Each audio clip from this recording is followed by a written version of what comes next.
Dear students, last lecture में हमने limit and continuity के बारे में डिस्कस किया था।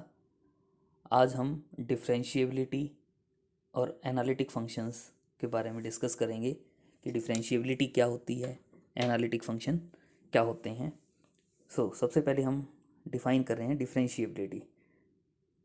Differentiability, let f be a function whose domain of definition contains a neighborhood of a point z note. मतलब जो z नोट पॉइंट की जो नेबरहुड है उसमें उसकी जो डोमेन ऑफ डेफिनेशन होगी फंक्शन की, और derivative of f at z note.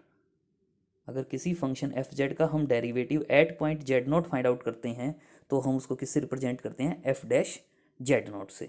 और उसको कैसे डिफाइन करेंगे, f dash z naught is equal to limit Z tends to z naught f of z minus F of z naught upon z minus z naught. और आपको ध्यान है, जब हम रियल में बात करते हैं तो F dash A at point A अगर डिफाइन करते हैं तो हम क्या लेते हैं, derivative at point at X equal to A limit x tends to A F of X minus F of A upon X minus A. F dash A equal to क्या कहते हैं, limit x tends to A F of X minus F of A upon X minus A. और कहते हैं कि जो ये limit है ये एग्जिस्ट करनी चाहिए और यूनिक होनी चाहिए। ये हम रियल की बात कर रहे थे, लेकिन अब हम कॉम्प्लेक्स एनालिसिस में पढ़ रहे हैं। तो सिंपल है, जो ए है ए के प्लेस पर हमारे पास क्या आ गया, z naught, f dash z naught is equal to limit, यहाँ क्या था हमारे पास, एक्स टेंड्स टू ए। उसके प्लेस पर क्या आ गया, एक्स किससे रिप्लेस हो जाता है, जेड से, और ए किससे रिप्लेस हो जाता है, जेड नोट से। जो रियल में हमने डेफिनेशन स्टडी की थी वही same as it is definition complex number के केस में, कॉम्प्लेक्स एनालिसिस का जो पेपर है उसमें हम करते हैं। बस रियल वेरिएबल के प्लेस पर हमारे पास यहाँ कॉम्प्लेक्स वेरिएबल्स आ जाते हैं। तो limit x tends to a के प्लेस पर क्या आ जाता है, limit Z tends to z naught f of x के प्लेस पर यहाँ क्या आ जाता है, f of z minus F of z naught upon z minus z naught provided the limit exist. अगर लिमिट एग्जिस्ट करती है तो हम क्या कहते हैं, function is said to be differentiable at point Z note. Function is said to be differentiable at point Z naught when its derivative at z naught point exist. मतलब z naught पर अगर डेरिवेटिव एग्जिस्ट करता है तो हम क्या कहते हैं, function is differentiable at point Z naught. So another form में भी हम इसको एक्सप्रेस कर सकते हैं by expressing the variable Z, by expressing the variable Z in the above definition new complex variable delta Z. जैसे वाई को delta Y में, एक्स को डेल्टा एक्स में चेंज करते हैं, वैसे ही delta Z is equal to क्या ले रहे हैं, Z minus Z not. We can write in definition in form f dash z naught is equal to limit delta Z tends to zero F of z naught plus delta z minus F of z naught upon delta z. Same वही जैसे हम पहले कहते थे, f dash a is equal to limit h tends to zero F of a plus h minus F of A upon h. तो वही बस H के प्लेस पर यहाँ हमारे पास क्या आ गया, डेल्टा जेड। सेम डेफिनेशन है, रिप्रेजेंटेशन का जो वे है हमारा वो थोड़ा सा डिफरेंट है, लेकिन मीनिंग वही है हमारे पास कि फंक्शन डिफरेंशिएबल कब होगा, जब ये लिमिट एग्जिस्ट करे, और एग्जिस्ट करे दैट इज़ यूनिक हो। और वही जैसे हम वहाँ एफ ऑफ एक्स को वाई से रिप्रेजेंट करते थे, कॉम्प्लेक्स वेरिएबल्स के केस में हम एफ ऑफ जेड को डब्ल्यू से रिप्रेजेंट करते हैं।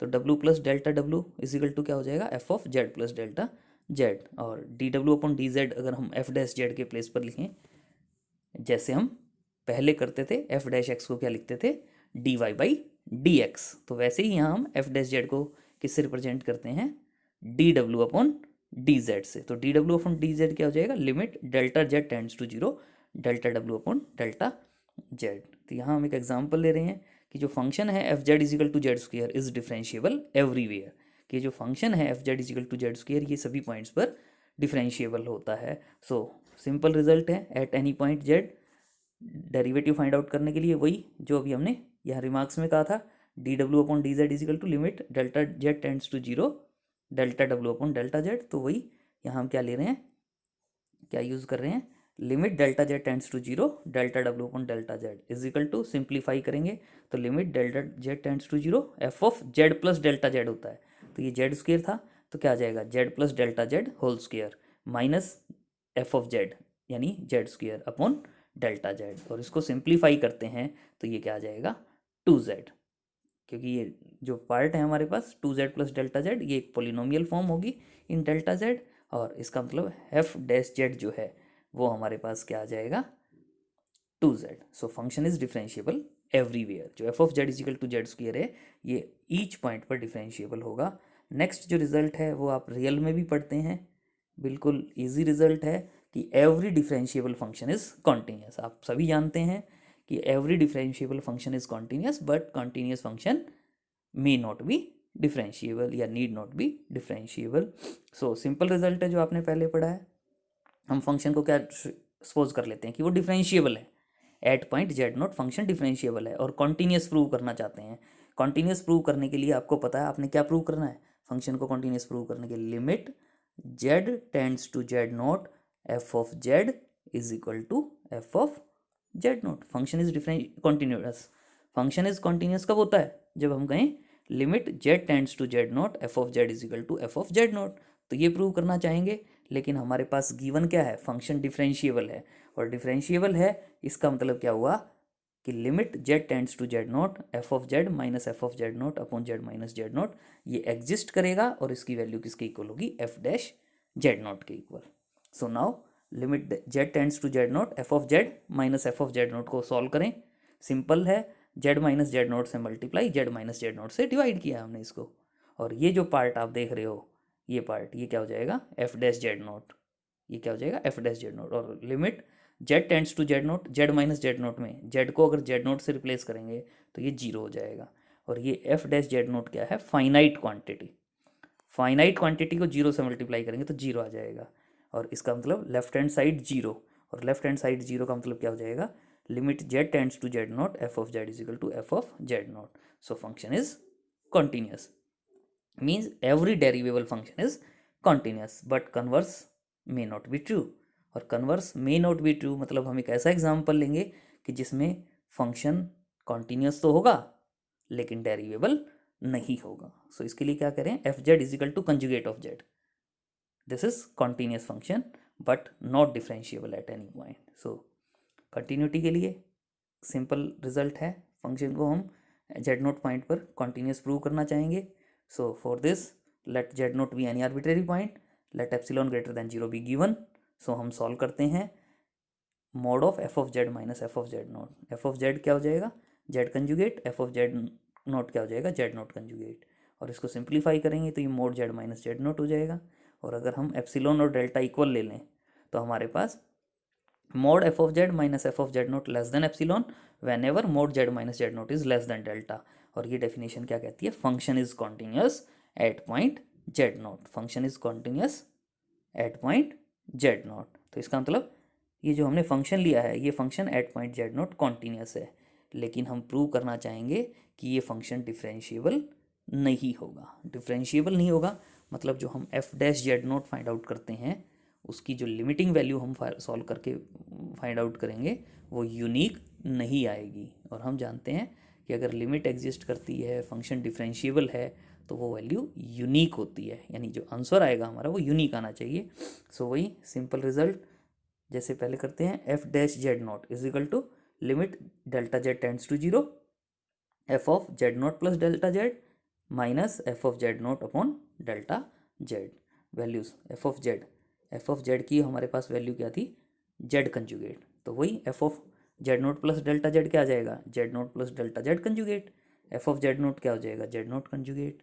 और इसको अगर आप सिंप्लीफाई करते हैं तो आप देखते हैं ये आगे हमारे पास क्या हो जाता है, limit delta Z tends to zero delta z conjugate upon delta z. Z को हम एक्स प्लस आइटा वाई कहते हैं, तो डेल्टा जेड क्या हो जाएगा, delta x plus iota delta y, और जेड डेल्टा जेड कंजुगेट क्या आ जाएगा, delta x minus iota delta y. और अगर आप इसमें वैल्यूज़ पुट करें, अगर मैं यहाँ आप देख रहे हैं अलॉन्ग रियल एक्सिस कहें, अलॉन्ग रियल एक्सिस का मतलब क्या होता है, जो वाई कोऑर्डिनेट है वो जीरो होगा, वाई जीरो होगा मतलब ये भी हट जाएगा, डेल्टा वाई भी जीरो हो जाएगा। यानी हम कह रहे हैं changes is only along x axis, और delta X upon delta x और delta X upon delta X one आ जाएगा। इसका मतलब अलोंग एक्स एक्सिस की हम बात करते हैं तो जो लिमिटिंग वैल्यू आएगी एफ डैश जेड नोट की जो वैल्यू आएगी वो 1 आएगी। लेकिन अगर सेम वे में अगर हम इसमें अलोंग इमेजनरी एक्सिस की बात करें, अलोंग इमेजनरी एक्सिस की बात करें, तो इसका मतलब जो चेंज हम ले रहे हैं वो केवल वाई एक्सिस, वाई कोऑर्डिनेट में चेंज ले रहे हैं। तो ये जो डेल्टा एक्स जो पार्ट है वो 0 हो जाएगा और डेल्टा वाई से डेल्टा वाई कैंसिल हो जाएगा, minus iota upon iota solve करेंगे तो ये वैल्यू -1 आ जाएगी। यानी अगर हम चेंजेस अलोंग एक्स एक्सिस देखते हैं तो 1 है, अलोंग इमेजनरी एक्सिस देखते हैं तो वो -1 है। So limit is not unique, और लिमिट यूनिक नहीं है, लिमिट इज़ नॉट यूनिक, सो इसका मतलब फंक्शन इज़ नॉट डिफरेंशिएबल। यानी हमारे पास इस क्वेश्चन में फंक्शन कॉन्टीन्यूस तो है लेकिन डेरिवेबल नहीं है। और जेड नोट यहाँ हमने इस क्वेश्चन में आर्बिट्रेरी पॉइंट लिया था, सो क्या कह सकते हैं, f z is nowhere differentiable. एक भी पॉइंट ऐसा नहीं है जहाँ फंक्शन डिफरेंशिएबल होगा। नेक्स्ट एग्जाम्पल है, इसमें ये कह रहे हैं show that the function F Z is equal to mod z square is differentiable only at Z is equal to 0। तो सिंपल एग्जाम्पल है, आप इसको कर सकते हैं कि ये जो पॉइंट है पहले वही एफ डैश 0 सॉल्व करेंगे, देख सकते हैं एफ डैश 0 का फॉर्मूला जेड नोट के प्लेस पर हमने 0 से रिप्लेस कर दिया, और इसको आप देख रहे हैं सॉल्व करते हैं तो वैल्यू 0 आ जाती है, unique and finite. So function is differentiable at Z is equal to 0। लेकिन हम देखना चाहते हैं कि अगर 0 नहीं है, अदर देन 0 पॉइंट है, तो अदर देन 0 पॉइंट पर अगर आप देखना चाहें तो आप कर सकते हैं अपने आप वही सेम जो हमने पहले किया था, limit delta Z tends to 0 f of Z plus delta z minus F of Z upon delta z. इसको आप सॉल्व करके देखें अलोंग एक्स एक्सिस और अलोंग वाई एक्सिस, चेक करें आप, जो वैल्यू आएगी वो सेम नहीं होगी, यूनिक नहीं होगी। सो जो फंक्शन है हमारा वो एट 0 डिफरेंशिएबल होगा और रिमेनिंग पॉइंट पर डिफरेंशिएबल नहीं होगा। So F Z is differentiable only at Z is equal to 0। Next topic is analytic function, most important topic है। आगे जब हम किसी भी यूनिट में हम बात करते हैं तो एनालिटिक फंक्शन हमारा वर्ड जो है वो आ जाता है क्वेश्चन में। तो एनालिटिक फंक्शन में ध्यान दें क्या है तो डिफरेंशिएबिलिटी से ही रिलेटेड, लेकिन क्या है अगर हम फंक्शन को f Z is set to be analytic at point Z naught, अगर हम फंक्शन को at point Z naught analytic कहना चाहते हैं तो कब कहेंगे, if it is differentiable in some neighbourhood of z naught. अगर हम at point Z naught differentiable कहते हैं तो इसका मतलब होता है कि उस पॉइंट पर डिफरेंशिएबल है। लेकिन अगर हम किसी पॉइंट पर फंक्शन को एनालिटिक कहते हैं कि फंक्शन एनालिटिक है तो केवल उस पॉइंट पर डिफरेंशिएबल नहीं, उसकी कोई ना कोई एक कम से कम नेबरहुड हम ऐसी दिखाएंगे कि उस नेबरहुड में फंक्शन एनालिटिक होगा। नेबरहुड ऑफ जेड नोट में अगर फंक्शन डिफरेंशिएबल है तो उस फंक्शन को हम क्या कहेंगे, एनालिटिक फंक्शन। सो क्लियर, क्या कह रहे हैं, a function is set to be analytic in a domain. अभी हम एक पॉइंट की बात कर रहे थे, अब हम डोमेन की बात कर रहे हैं। If a function is set to be analytic in a domain d if it is differentiable at each point of d, मतलब उस डोमेन के सभी पॉइंट पर फंक्शन डिफरेंशिएबल हो तो हम क्या कहेंगे, फंक्शन को एनालिटिक इन डोमेन। या क्या कह सकते हैं, term holomorphic and regular are also used in place of analyticity, मतलब रेगुलर या होलोमॉर्फिक भी हम वर्ड यूज कर सकते हैं, टर्म यूज कर सकते हैं। आगे क्या करें, an entire function, entire function की डेफिनेशन है, an entire function is a function that is analytic at each point in the entire finite plane. मतलब जो भी हमारा एंटायर फाइनाइट प्लेन होगा उस प्लेन के सभी पॉइंट पर अगर फंक्शन एनालिटिक है तो उसको हम क्या कहेंगे, एंटायर फंक्शन, उसको हम क्या कहेंगे, entire function. Since the derivative of polynomial exists everywhere, you know very well, so it follows that every polynomial is an entire function। मतलब कोई भी polynomial होगी तो वो क्या होगी, entire function। Next is if a function is analytic at a point then it is differentiable at that point। यानी अगर कोई फंक्शन किसी पॉइंट पर एनालिटिक है तो उस पॉइंट पर फंक्शन डिफरेंशिएबल होगा। डेफिनेशन में भी मैं क्लियर कर चुका हूँ कि अगर किसी पॉइंट पर फंक्शन एनालिटिक है तो उस पॉइंट पर फंक्शन डिफरेंशिएबल होगा।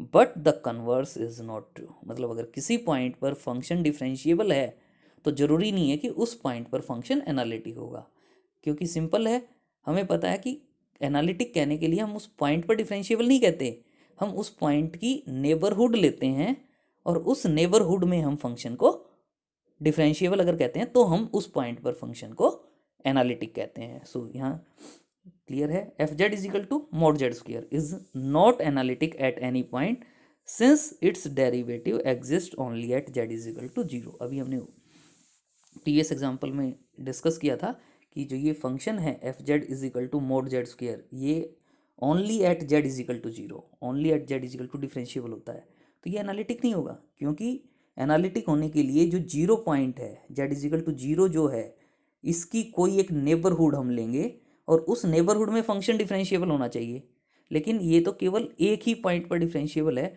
तो इसकी अगर हम कोई भी नेबरहुड लेंगे तो उसमें ये फंक्शन डिफरेंशिएबल हो ही नहीं सकता, और डिफरेंशिएबल नहीं हो सकता, इसका मतलब क्या होगा, इसका मतलब क्या होगा कि फंक्शन एनालिटिक नहीं होगा।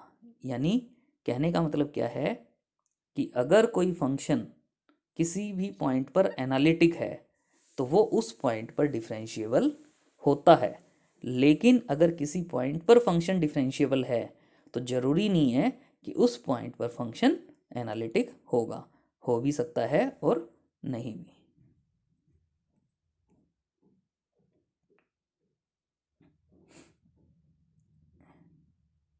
Next topic is C R equation, Cauchy Riemann equation या सी आर इक्वेशंस हम इनको कहते हैं। तो इसमें जनरली आपने पहले ग्रेजुएशन में भी इनको पढ़ा है, टू वेरिएबल्स के केस में, फंक्शन ऑफ टू वेरिएबल्स वाले जो क्वेश्चंस हैं उनमें आपने सी आर इक्वेशंस को किया है, यहाँ भी हम सी आर इक्वेशंस कर रहे हैं। सो सिंपल रिजल्ट है, क्या कह रहे हैं, a necessary and condition for a function, मतलब सी आर इक्वेशन में क्या करें, a necessary condition for a function F z to be analytic in a domain D. यानी अगर कोई फंक्शन एनालिटिक है तो नेसेसरी कंडीशन क्या होंगी कि वो सी आर इक्वेशंस को, जो ये यू और वी हमारे वेरिएबल्स हैं, फंक्शन ऑफ टू वेरिएबल्स होंगे, फंक्शन का real part u of x y कहते हैं, imaginary part v of x y कहते हैं, अगर ये यू और वी जो हैं वो सी आर इक्वेशंस को सेटिस्फाई करें। सी आर इक्वेशंस वही हैं जो हमने फंक्शन ऑफ टू वेरिएबल्स में पहले किए हैं, curly you upon curly x is equal to curly we upon curly Y and curly you upon curly Y is equal to minus curly we upon curly x at every point of domain D. यानी क्या करें, अगर function analytic होगा तो वो हमेशा सी R equations को satisfy करेगा, लेकिन अगर कोई फंक्शन सी आर इक्वेशंस को सेटिस्फाई करता है तो ज़रूरी नहीं होता कि वो एनालिटिक हो, कन्वर्स इसका ट्रू नहीं है। लेकिन पहले हम ये प्रूव करेंगे कि अगर फंक्शन एनालिटिक है तो वो सी आर इक्वेशंस को सेटिस्फाई करेगा। तो हम पहले सपोज कर रहे हैं कि जो हमारा फंक्शन है वो एनालिटिक है, फंक्शन जो है वो एनालिटिक है। So let f Z is equal to u plus iota v be analytic in domain, function analytic है तो इसका मतलब जो ये डेरिवेटिव होता है f dash z, limit delta Z tends to zero F of Z plus delta z minus F of Z upon delta z, ये आपको पता है ये एग्जिस्ट करेगा, यूनिक होगा, फाइनाइट होगा, मतलब हम कोई भी पाथ यूज़ करें, डिफरेंट पाथ्स भी यूज़ करें तो इसकी जो वैल्यू आएगी वो हमेशा यूनिक एंड फाइनाइट आएगी, क्योंकि हम क्या करें, फंक्शन एनालिटिक है मतलब डिफरेंशिएबल है। तो इसका मतलब यहाँ हम इसमें सी आर इक्वेशन सेटिस्फाई करने के लिए डिफरेंट पाथ्स यूज़ करेंगे और उनसे जो वैल्यू आएंगी उनको इक्वेट करेंगे और उससे हमारा जो रिजल्ट है सी आर इक्वेशंस वाला वो कंप्लीट हो जाएगा। सो पहले हमने सिर्फ केवल क्या लिखा है कि this exist and is independent of the manner in which delta z approaches to zero. Delta z approaches to zero मतलब जो पाथ हम यूज़ करेंगे, डिफरेंट पाथ्स, कोई भी पाथ यूज़ करें कि वो वैल्यू उस पर इंडिपेंडेंट होगी, मतलब वैल्यू सेम आएगी। सो इस पार्ट को सॉल्व करने के लिए हम टू पाथ्स यूज़ करेंगे।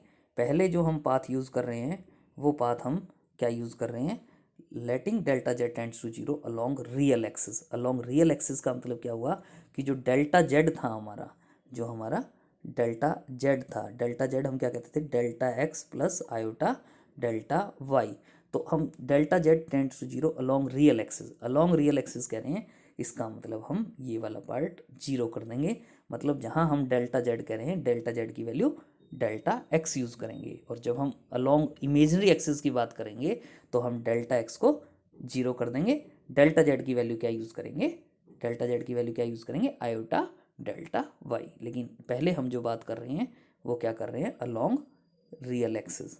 तो अलोंग रियल एक्सिस की हम बात कर रहे हैं, तो यहाँ हम जो पार्ट यूज़ करेंगे डेल्टा जेड के प्लेस पर डेल्टा एक्स यूज़ करेंगे। तो वही f dash z is equal to limit delta z के प्लेस पर क्या गया, delta x, delta Z tends to zero था, क्या गया, delta x tends to zero. F of Z plus delta z क्या था, एफ ऑफ जेड, जेड का मतलब x plus iota y, plus delta z मतलब delta x, minus F of z that is f of x plus iota y upon delta Z. Delta Z की value क्या use कर देंगे, delta x. और इसका मतलब ये क्या हो जाएगा, limit delta x tends to zero, F of x plus iota y plus delta x है। तो इसका मतलब एफ को हम एफ ऑफ एक्स वाई को क्या लिखते थे, यू प्लस आइटा वी। तो यू की वैल्यू क्या आ जाएगी हमारे पास, X plus delta x comma Y. अगर यहाँ एक्स और वाई होते तो यू ऑफ एक्स वाई आ जाता, लेकिन इसमें मेरे पास डेल्टा एक्स भी है, तो यहाँ क्या आ गया, u of x plus delta x plus comma y plus iota v of x plus delta x comma y minus F of x plus iota y यानी एफ ऑफ जेड। इसकी value क्या होती है, u plus iota v, u of x y plus iota v of x y upon delta x. अब इसमें आप देख रहे हो कि ये जो पार्ट है, ये जो पार्ट है यहाँ से, इसमें से और इसमें से, रियल पार्ट को अगर हम सेपरेट करते हैं तो क्या आ जाएगा, u of x plus delta x comma y minus u of x y upon delta x. दोनों में से अब हम इमेजिनरी जो पार्ट्स हैं, ये वाला पार्ट और ये वाला पार्ट, इन दोनों में से आयोटा कॉमन क्या आ जाएगा, v of x plus delta x comma y minus v of x y upon delta x. और पार्शियल डेरिवेटिव्स में आपने पहले पढ़ा है, पार्शियल डेरिवेटिव में अगर ये वाली वैल्यू अगर आप देखते हो तो इसमें आप देख रहे हो यू जो है वो function of two variable x और वाई, लेकिन हमारे पास चेंज केवल एक्स वेरिएबल में है, वाई में नहीं है। तो इसका मतलब ये जो वैल्यू है वो क्या हो जाती है, curly you upon curly x plus iota. Second part में आप देख रहे हो एक्स कोऑर्डिनेट, वी फंक्शन के केस में एक्स कोऑर्डिनेट में चेंज है, टू वेरिएबल्स वाला क्वेश्चन, एक्स वेरिएबल में चेंज है, तो पार्शियल डिफरेंशिएशन से ये क्या हो जाएगा, curly we upon curly x. यानी हमने जो एफ डैश जेड नोट वाली जो वैल्यू फाइंड आउट की है वो हमने जब अलोंग एक्स एक्सिस यूज़ की तो ये हमारे पास वैल्यू आ गई करली you upon curly x plus iota करली वी अपॉन करली एक्स, जब हमने चेंज लिया along real axis, delta Z में जो चेंज लिया अलोंग रियल एक्सिस। अब हम डेल्टा जेड में जो चेंज लेंगे, डेल्टा जेड में जो चेंज लेंगे वो हम अलोंग इमेजिनरी एक्सिस चेंज लेंगे, और इसमें जो वैल्यू आएंगी उन दोनों वैल्यूज़ को इक्वेट करेंगे। सो इसके लिए पहले हम क्या करें, now delta Z tends to zero in equation one along imaginary axis, मतलब डेल्टा जेड के प्लेस पर हम क्या लिखेंगे, आयोटा डेल्टा वाई। तो F dash z is equal to limit delta Y tends to zero हो जाएगा, क्योंकि एक्स तो हम यूज़ कर ही नहीं रहे इसमें, अलोंग इमेजिनरी एक्सिस कर रहे हैं, limit delta Y tends to zero, F of x plus delta X, F of Z plus delta Z होता है, जेड की value X plus iota Y, delta Z, delta Z की value iota delta Y minus F of Z upon delta Z, delta Z की value क्या हो जाएगी, iota delta y. और अब वही यहाँ हमारे पास एक्स वाई और डेल्टा वाई है, और ये एफ ऑफ एक्स वाई को हम क्या कहते थे, u of x y plus iota v of x y. तो उसके अकॉर्डिंग यहाँ हमारे पास यू जो है वो क्या हो जाएगा, function of x and y plus delta y, इसी वे में plus iota v of x comma y plus delta Y minus F of z, इसको तो हम u प्लस आयोटा वी लिख सकते हैं अपॉन आयोटा डेल्टा वाई। अब वही जो हमने लास्ट पार्ट में किया था, इसमें हम रियल और इमेजिनरी एक्सिस वाला पार्ट करें, या u जो वेरिएबल हैं उनको सेपरेट करें, v वेरिएबल को सेपरेट करें। तो आप देख रहे हैं क्या हो जाएगा, u of x comma y plus delta y और u ऑफ एक्स वाई ये एक साथ आ जाएंगे upon iota delta y, plus iota वाला जो पार्ट है वो कॉमन आएगा, लेकिन डिनोमिनेटर में भी आयोटा है तो आयोटा से आयोटा कैंसिल हो जाएगा, v of x comma y plus delta Y minus v of x y upon delta y. और वही आप ये देख रहे हो कि ये जो पार्ट है इसमें पार्शियल डेरिवेटिव में विद लिमिट अगर हम देखते हैं तो वाई कोऑर्डिनेट में चेंज है, तो यहाँ वन अपॉन आयोटा तो एज इट इज़ आ जाएगा, बाकी क्या हो जाएगा, curly you upon curly y plus we में, वी जो टू वेरिएबल का फंक्शन है उसमें वाई कोऑर्डिनेट में चेंज है, तो ये क्या हो जाएगा, curly we upon curly Y. और वन अपॉन आइटा है तो आप जानते हो इसको मैं अगर आइटा से मल्टीप्लाई आइटा से डिवाइड करूँ तो डिनोमिनेटर में आयोटा स्क्वायर हो जाएगा, और आइटा स्क्वायर की वैल्यू -1, यानी 1 आइटा को मैं क्या लिख सकता हूँ, माइनस आइटा। इसका मतलब minus iota curly you upon curly y plus curly we upon curly y, ये हमारी थर्ड इक्वेशन होगी। यानी हमने along x axis, real axis और इमेजिनरी एक्सिस जो वैल्यूज़ फाइंड आउट की वो दोनों यूनिक होनी चाहिए, क्योंकि हम क्या कह रहे हैं कि जो फंक्शन है वो डिफरेंशिएबल है। तो इसका मतलब हम क्या कह सकते हैं कि जो हमने वैल्यूज़ फाइंड आउट की हैं, जो हमारी वैल्यूज़ आई हैं वो क्या थी, पहली इक्वेशन में क्या थी हमारे पास, curly you upon curly x plus iota curly we upon curly x, और इमेजनरी एक्सिस जब हमने काम किया तो उसमें क्या आया, minus iota curly you upon curly y plus curly we upon curly Y. और अगर अब आप इसमें रियल पार्ट के इक्वल रखेंगे तो क्या आ जाएगा, curly you upon curly x is equal to curly we upon curly Y, मतलब equating real and imaginary parts या comparing real and imaginary parts. तो रियल पार्ट से हमारे पास क्या आ जाएगा, curly you upon curly x plus is equal to curly we upon curly Y. और इमेजनरी एक्सिस को अगर आप कंपेयर करते हो, इमेजनरी पार्ट को अगर आप कंपेयर करते हो तो क्या आ जाएगा, curly we upon curly x is equal to minus curly you upon curly y. So ये क्या है, सी आर इक्वेशंस। यानी अगर फंक्शन एनालिटिक है किसी पॉइंट पर तो वो सी आर इक्वेशंस को सेटिस्फाई करेगा। लेकिन आगे हम क्या कह रहे हैं कि condition in the above theorems are necessary but not sufficient. मतलब ये जो कंडीशंस हैं वो नेसेसरी हैं कि अगर फंक्शन एनालिटिक है तो सी आर इक्वेशन सेटिस्फाई होगी। लेकिन क्वेश्चन ये आता है कि क्या अगर सी आर इक्वेशन सेटिस्फाई हो जाती हैं तो क्या फंक्शन एनालिटिक होगा, तो हम कहते हैं मे और मे नॉट बी। और जब मे और मे नॉट की बात आती है तो हम एक ऐसा एग्जाम्पल देंगे जिसमें फंक्शन सी आर इक्वेशंस को तो सेटिस्फाई करेगा लेकिन फंक्शन एनालिटिक नहीं होगा। सो यहाँ हम एक एग्जाम्पल डिस्कस कर रहे हैं। क्या ले रहे हैं हम एग्जाम्पल में, f Z is equal to conjugate of z square upon z. F Z is equal to conjugate of z square upon z, कब, जब जेड नॉन जीरो है। और एफ ऑफ जेड की वैल्यू जीरो, कब, जब Z zero है। तो हम ये कहेंगे कि ये जो हमने एग्जाम्पल लिया है ऐसा एग्जाम्पल है जो at point zero zero, origin point जो है जीरो जीरो, उस पर ये जो फंक्शन है वो सी आर इक्वेशंस को तो सेटिस्फाई करेगा लेकिन फंक्शन जो है वो एट ओरिजिन डिफरेंशिएबल नहीं होगा। फंक्शन जो है वो सी आर इक्वेशंस को तो सेटिस्फाई करेगा लेकिन फंक्शन जो है वो ओरिजिन पर डिफरेंशिएबल नहीं होगा। सो इजी रिजल्ट है, इसको आप कर सकते हैं। तो पहले हम चेक कर लेते हैं कि एट ओरिजिन फंक्शन डिफरेंशिएबल नहीं है। तो इसके लिए जब हम सॉल्व करेंगे तो सिंपल रिजल्ट है, एट पॉइंट जीरो हम देखना चाहते हैं डिफरेंशिएबल है या नहीं। तो वही by definition of differentiability f dash zero is equal to क्या होगा, limit Z tends to zero F of z minus F of zero upon z minus zero. F of z की वैल्यू हमारे पास है conjugate of z square upon z, f of zero तो zero है ही, upon में Z. तो ये हमारे पास क्या आ गया, limit Z tends to zero Z conjugate upon Z whole square, Z conjugate upon Z whole square. और Z conjugate upon Z whole square में आपको पता है जेड कंजुगेट क्या होता है, एक्स प्लस आइटा वाई, और जेड क्या होता है, X minus iota Y whole square. तो अब अगर हम इसमें डिफरेंट पाथ्स यूज़ करें तो अगर मैं अलॉन्ग रियल एक्सिस कहता हूँ तो आपको पता है अलॉन्ग रियल एक्सिस वाई जो है वो जीरो हो जाता है। वाई जीरो हो जाता है तो इसका मतलब वाई वाला पार्ट हट जाएगा, x upon x one, one square one, यानी ये वैल्यू क्या आ जाएगी, वन। ठीक है, लेकिन अगर मैं अब इसमें अलॉन्ग इमेजिनरी एक्सिस कहता हूँ, इमेजिनरी एक्सिस में क्या होता है, एक्स वाला जो पार्ट है वो डिलीट हो जाता है, केवल minus iota y upon iota y होगा। आयोटा से आयोटा कैंसिल हो जाएगा, वाई से वाई कैंसिल हो जाएगा, मतलब माइनस वन स्क्वेयर, और माइनस वन स्क्वेयर को सॉल्व करेंगे तो वो वन आ जाएगा।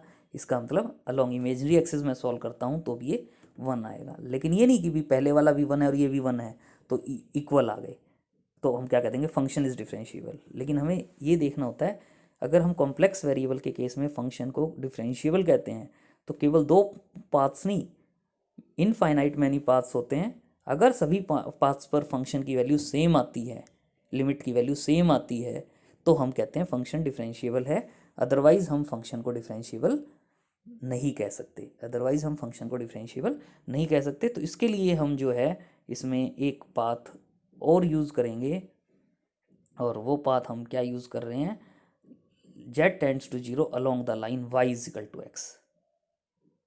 y equal to x line जो है आपको पता है ये एक्स एक्सिस वाई एक्सिस हो, तो ओरिजिन में से पास होने वाली जो ये लाइन होगी, ये लाइन क्या होती है, y इजिकल टू एक्स।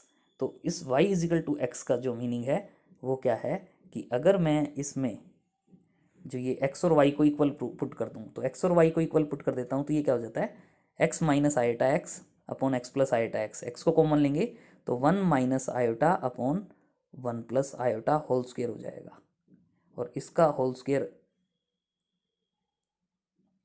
ये होल स्क्वायर अगर हम सॉल्व करेंगे, ये होल स्क्वायर अगर हम सॉल्व करेंगे तो ये वाली वैल्यू आफ्टर सिंप्लीफिकेशन -1 आएगी। इसका मतलब लिमिट यूनिक नहीं है, यूनिक नहीं है इसका मतलब फंक्शन डिफरेंशिएबल नहीं होगा। सो यहाँ ये तो हमने प्रूव कर दिया कि जो फंक्शन है वो एट 0 डिफरेंशिएबल नहीं है। लेकिन अब हम चेक करना चाहेंगे कि क्या सी आर इक्वेशन सेटिस्फाइड होंगी, क्या सी आर इक्वेशन सेटिस्फाइड होंगी। सो उसके लिए आप देखते हैं एफ जेड की वैल्यू क्या है, u plus iota v, f of 0 0 given है क्वेश्चन में, तो इसका मतलब u at 0 0 plus iota v at 0 0 0 हो जाएगा, रियल पार्ट भी 0 इमेजिनरी पार्ट भी 0, तो यू एट 0 0 भी 0 हो जाएगा और वी एट 0 0 भी 0 हो जाएगा। अब हम आगे देखते हैं इसको। इसको अगर आप सिंप्लीफाई करें हम इसमें, क्योंकि हमने यहाँ सी आर इक्वेशंस के लिए करली यू अपॉन करली एक्स, करली यू अपॉन करली वाई वो फाइंड आउट करने होंगे, तो इसलिए हम एफ जेड में इसका रियल और पार्ट और इमेजिनरी पार्ट सेपरेट करना चाहेंगे। तो एफ जेड इजिकल टू क्या होता है, u of x y plus iota v of x y. F z क्या है, Z conjugate square upon z. अगर हम इसमें थोड़ा सा सिंप्लीफाई करना चाहें तो सिंपल ये कह लो, चाहे जो डिनोमिनेटर में एक्स प्लस आइटा वाई है, रियल और इमेजिनरी पार्ट सेपरेट करने के लिए जो डिनोमिनेटर है उसमें से हम आयोटा रिमूव करना चाहते हैं, तो या तो ये कह दे रैशनलाइज किया, या हम ये कह दें न्यूमरेटर और डिनोमिनेटर को जेड कंजुगेट से मल्टीप्लाई एंड डिवाइड वाला जो पार्ट है वो किया। तो ये Z conjugate cube upon mod Z square, Z conjugate X minus iota Y whole cube upon X square plus Y square, A minus B whole cube, A cube minus B cube minus 3ab into A minus B से solve कर सकते हो, और इसमें आप इसका real और imaginary part separate कर सकते हो। तो यहाँ रियल और इमेजिनरी पार्ट जब सेपरेट आप करेंगे तो रियल जो पार्ट है वो हमारे पास यू ऑफ एक्स वाई आ जाएगा और वी ऑफ एक्स वाई आ जाएगा। अब हम curly you upon curly x at 0 0 find out करना चाहते हैं, तो आपको पता ही है limit h tends to 0, partial derivative with respect to x है तो केवल एक्स कोऑर्डिनेट में चेंज आता है। Limit h tends to 0 u of h 0 minus u of 0 0 upon H, you of h 0, u of h 0 मतलब इसमें जहाँ x है वहाँ एच पुट कर देंगे, जहाँ वाई है वहाँ 0 पुट कर देंगे, तो यानी H cube upon H square आ जाएगा, H cube upon H square, H cube upon H square मतलब ये एच हो जाएगा, माइनस यू ऑफ 0 0 0 था अपॉन एच, तो यानी यू एक्स एट 0 0 यानी करली यू अपॉन करली एक्स वो हमारे पास क्या आ जाएगा, 1 आ जाएगा। सिमिलरली हम इसमें करली यू अपॉन करली वाई, करली यू अपॉन करली वाई मतलब वाई कोऑर्डिनेट में चेंज, वाई कोऑर्डिनेट में चेंज मतलब लिमिट के टेंड्स टू 0 यू ऑफ 0 के माइनस यू ऑफ 0 0 अपॉन के। इसको अगर हम सॉल्व करते हैं तो मतलब जहाँ एक्स है वहाँ 0 और वाई है वहाँ के पुट करेंगे तो ये हमारे पास 0 आ जाएगा, यानी करली यू अपॉन करली वाई की वैल्यू 0 आ जाएगी। सिमिलरली आप इसमें करली we upon curly x find out करेंगे वो 0 आ जाएगा, curly we upon curly Y find out करेंगे वो 1 आ जाएगा। और आप देख रहे हैं इसमें करली you upon curly x equal to curly we upon curly Y हो जाएगा, दोनों की वैल्यू 1 होंगी, ये भी 1 ये भी 1, और करली we you upon curly Y आपने सॉल्व किया 0, करली वी अपॉन करली एक्स आपने सॉल्व किया 0, तो ये भी इक्वल हो जाएंगे, मतलब सी आर इक्वेशंस सेटिस्फाइड होंगी, यानी फंक्शन डिफरेंशिएबल नहीं है at origin but C R equation satisfied होती हैं। तो ये हैं, इससे रिलेटेड एक दो एग्जांपल्स और हैं, इनको आप ट्राई करेंगे। नेक्स्ट इसकी जो सफिशिएंट कंडीशन है कि फंक्शन एनालिटिक कब होगा, सफिशिएंट कंडीशन वो हम नेक्स्ट लेक्चर में डिस्कस करेंगे।